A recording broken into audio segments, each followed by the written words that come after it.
Hello everyone, welcome back to my channel happy housewife. আশা করি তোমরা সবাই ভালো আছো এবং সুস্থ আছো। আমিও খুব ভালো আছি। সকাল সকাল স্নান সেরে পুজো দিতে আমি বড্ড ভালোবাসি।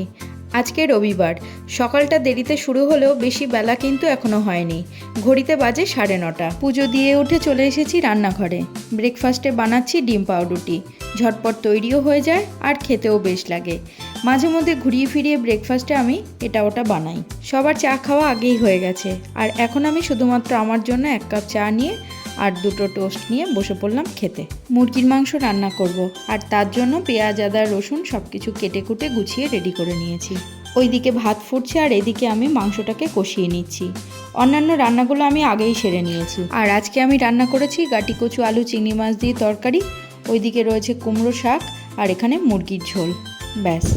ভিডিওটার মধ্যে কিছু ভালো লেগে থাকলে একটা লাইক করো আর চ্যানেলটাকে সাবস্ক্রাইব করে নিও।